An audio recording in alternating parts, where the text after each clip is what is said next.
Será que a alta de juros americana pode trazer, além do encarecimento da dívida, uma quebradeira em cascata, em efeito dominó? Vamos entender um pouquinho mais sobre isso.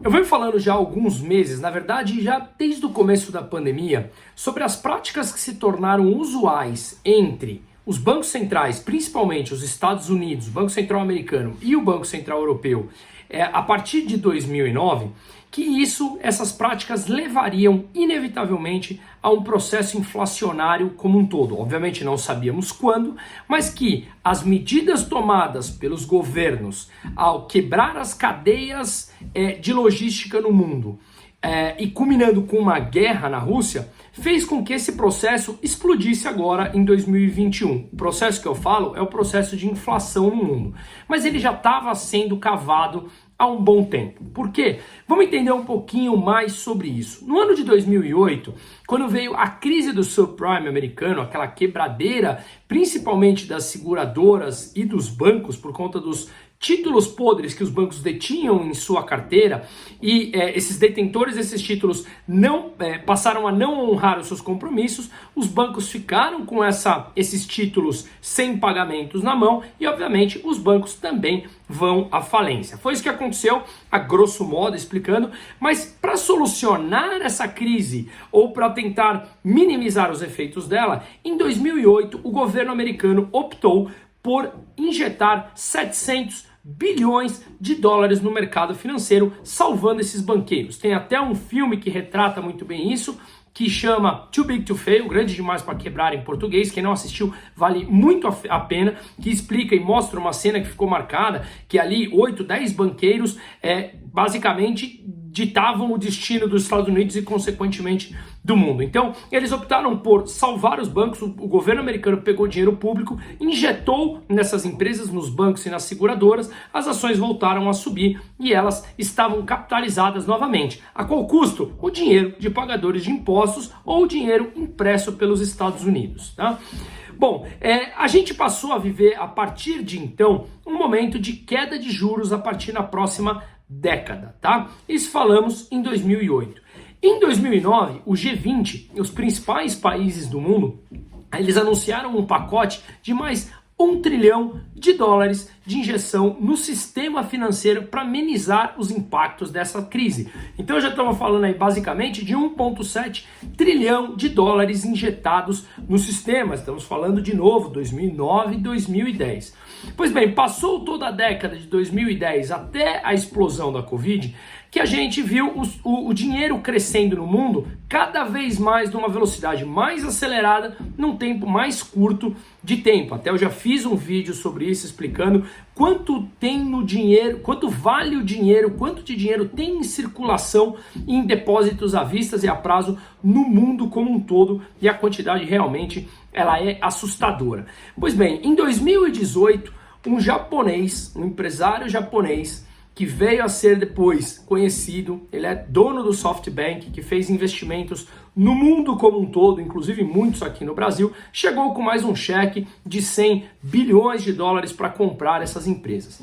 Bom, o que eu quero dizer aqui é que ao longo dessa última década, a gente viu bancos centrais tomando a decisão de injetar dinheiro no sistema como se não houvesse limite, como se não houvesse consequências em algum dado momento. Mas político e burocrata normalmente pensa, as consequências a gente vê depois, ou provavelmente a gente nem mais estará aqui nesse governo e deixaremos para um próximo. Até que veio a mãe de todas as crises sob o ponto de vista de injeção de capital. 2020 e 2021, só os Estados Unidos despejaram no sistema mais de 5 trilhões de dólares. Lembrando que o PIB americano está na casa dos 21, 22 trilhões. Nós estamos falando de mais um quarto do PIB americano, 25% do PIB americano só em dinheiro injetado no sistema. Depois vieram outras ações como emissão, compra de títulos corporativos, junk bonds, que eu vou falar um pouquinho mais à frente.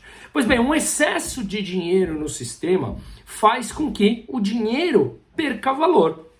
qualquer ativo que tenha uma oferta muito grande faz com que o valor dele se deprecie. Isso é muito natural, conceito básico de microeconomia, de oferta e demanda. Só que quando o dinheiro se desvaloriza, você precisa de mais dessas unidades de dinheiro para comprar um mesmo ativo ou para comprar um mesmo bem ou serviço. Isso faz com que os preços subam, mais chamado como inflação. A inflação nada mais é do que as consequências de uma desvalorização da moeda. Portanto, essa injeção trilionária de capital ao longo dos últimos 12, 13 anos fez com que os juros caíssem e se mantivessem zero ou negativo em grande parte dos países do mundo desenvolvido, justamente por conta dessa alta oferta de dinheiro. Veja bem, se você tem uma oferta muito grande do dinheiro, o preço dele cai. O que é os juros? Os juros é o custo do dinheiro. Então, o custo do dinheiro vai lá para baixo.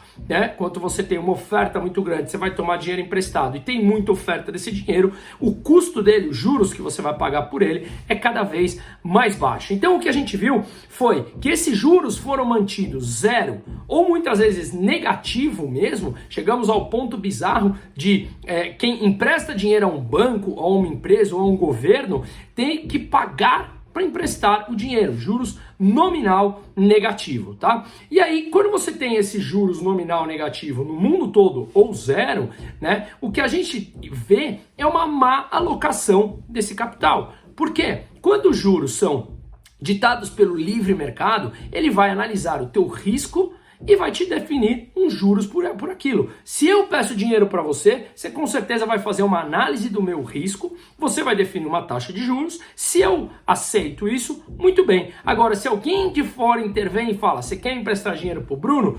Pois bem, você tem que emprestar a juro 0 ou a juro 1. Isso tem uma intervenção e leva a consequências. Você não vai emprestar o dinheiro para mim, porque você julga que esse dinheiro será mal remunerado, esse 1% nesse exemplo hipotético que eu dei, e você toma uma decisão de investimento de investir em outro local. Então você pode investir numa empresa, você pode investir em qualquer outro local que pode aumentar o teu risco, porque vai te dar um juros mais alto para esse retorno do teu capital, né? Então o que a gente viu foi que ao longo desse tempo, com juros artificialmente baixos, nós vimos uma má alocação do capital, dos investimentos no mundo, que começaram a ter investimento em empresas que muitas vezes não davam lucro, ou que grande parte delas passaram 2, 3 anos sem nunca dar lucro na vida. Muitas delas foram criadas startups que jamais deram lucro e passaram a ser unicórnio, valer mais de $1 bilhão, receber rodadas de investimento praticamente ilimitadas e captação de dinheiro de forma como eu falo, como se não houvesse amanhã. O dinheiro fluía de uma maneira muito fácil, uma vez que em outros locais não tinha juros para isso, então eles recebiam esse dinheiro porque eles pagavam juros para quem emprestava o dinheiro para essas empresas. Essas empresas nos Estados Unidos, elas são muitas vezes chamadas de empresas zumbi. São empresas que nunca deram lucro e têm um valor de capitalização de mercado mais baixo, não significa pequeno, mas mais baixo do que outras empresas já consagradas. Existe um índice nos Estados Unidos que chama Russell 2000, que ele tem dentro desse índice essas empresas que são consideradas como se fosse aqui no Brasil as small caps, de menor capitalização, e empresas, muitas delas, as que foram chamadas de empresas zumbis, tá? Então esse índice, ele realmente pode passar a ter um efeito, uma queda muito grande, além do que ele já caiu ao longo do tempo, né? E entender também que esse índice ele é muito mais arriscado do que os principais índices de ações que já caíram muito também nos Estados Unidos, já caiu 20% só em 2022, o índice das principais empresas, sendo que muitas delas, se você retirar as Big Techs, que também já caíram muitas delas caíram 70%, 80% e provavelmente não voltarão ao patamar que era pré-pandemia ou que era durante a pandemia, porque durante a pandemia elas receberam dinheiro que fizeram com que o valor dela fosse tão alto, uma vez que o dinheiro fluía, como eu expliquei aqui para vocês no começo desse vídeo, tá? Então o que acontece é que agora que os bancos centrais americanos, japonês, o japonês ainda falou que vai manter, europeu que está super atrasado, começaram a fazer subir os seus juros, para retirar esse dinheiro que eles mesmos injetaram na economia nos últimos 12 anos, né? E aí eles têm que retirar para desaquecer a economia e fazer com que as pessoas consumam menos, tenham menos dinheiro, vai provocar até um desemprego nos Estados Unidos que está extremamente baixo, para desaquecer essa demanda e aí sim você ter um controle da inflação que está mais alta nos últimos 40 anos nos Estados Unidos e na Europa, tá? Agora, quando você sobe os juros, vem os efeitos de todas essas políticas artificiais que eles fizeram de manter os juros baixos.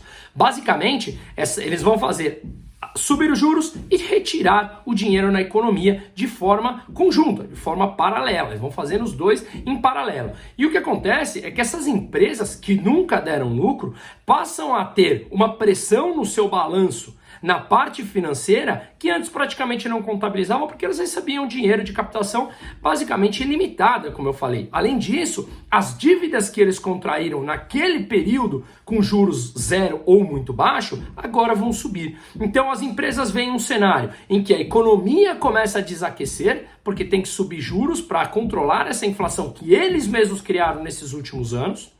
Esses juros faz com que o crédito encareça, além de uma economia mais fraca, que faz com que as empresas tenham um rendimento pior do que antes. Então você vê uma queda no rendimento e do faturamento das empresas, mas um alto custo da dívida e do dinheiro. Como será que essas empresas sobreviverão num cenário desses? Se elas não davam lucro num período em que os juros era zero e recebia dinheiro sem limites, como elas vão se deparar agora em que o custo do crédito é muito alto e que não tem mais esse dinheiro abundante, uma vez que subindo juros, as pessoas podem investir em títulos do governo, agora sim recebendo juros um pouco mais alto. Os juros de 10 anos do título do governo americano voltou a pagar acima de 3% ao ano. Ah, mas é baixo. Antes pagava praticamente zero. Para pessoas investidores mais conservadores, isso pode ser algo interessante e não mais correr risco de colocar o dinheiro em empresas que não dão mais lucros. Então a pergunta que fica é, se elas não davam lucro antes num período que jorrava dinheiro por debaixo da porta a um custo zero, como é que elas vão lidar agora com isso? Então pense que são empresas que elas produzem caixas, ou seja, elas geram caixa